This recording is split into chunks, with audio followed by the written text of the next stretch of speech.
Hi ನಮಸ್ತೆ ಎಲ್ಲರಿಗೂ. ಇದು ಬುಧವಾರದ ಮಿನಿ ವ್ಲಾಗ್ ಆಗಿರುತ್ತೆ. ಬೆಳಗಿನ ತಿಂಡಿಗೆ ನಾನು ಎಣ್ಗಾಯಿ ಬದನೆಕಾಯಿ ಜೋಳದ ರೊಟ್ಟಿ ಮಾಡ್ತಾ ಇದ್ದೀನಿ. ಫಸ್ಟ್ ಟೈಮು ಜೋಳದ ರೊಟ್ಟಿ ಮಾಡ್ತಾ ಇರೋದು. ನಮ್ಮ ಅಮ್ಮನ ಮನೆ ಎದುರುಗಡೆ ಒಬ್ಬರು ಆಂಟಿ ಇದ್ರು, ಲಿಂಗಾಯತ್ರ ಆಂಟಿ. ಅವರು ದಿನಕ್ಕೆ 2 ಸಲನಾದ್ರೂ ಜೋಳದ ರೊಟ್ಟಿ ತಿಂತಾ ಇದ್ರು. ಹಾಗಾಗಿ ಅವ್ರು ಮಾಡೋದನ್ನು ನಾನು ನೋಡಿದ್ದೆ ಡೈರೆಕ್ಟಾಗಿ. ಆದರೆ ಒಂದ್ಸಲನೂ ಕೂಡ ನಾನು ಟ್ರೈ ಮಾಡಿರಲಿಲ್ಲ. ನಮ್ಮ ಮನೆಯವರು ಜೋಳದ ರೊಟ್ಟಿ ಮಾಡು ಅಂತ ಹೇಳ್ಬಿಟ್ಟು ಈ ಸಲ ಜೋಳ ತೊಗೊಬಂದಿದ್ರು.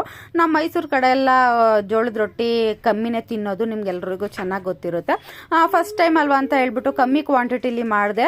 ಕಿತ್ತೋಗುತ್ತೇನೋ ಅಂತ ಹೇಳ್ಬಿಟ್ಟು ಭಯ ಇತ್ತು. ಬಟ್ ಸಖತ್ತಾಗಿ ಬಂದಿತ್ತು, ತುಂಬಾ ಚೆನ್ನಾಗಿತ್ತು. ಒಂಚೂರು ಕಿತ್ತೋಗ್ಲಿಲ್ಲ, ಏನಿಲ್ಲ, ಆರಾಮ್ಸೆ ಮಾಡಿದೆ ನಾನು. ಚೆನ್ನಾಗಿ ಬಂದಿತ್ತು.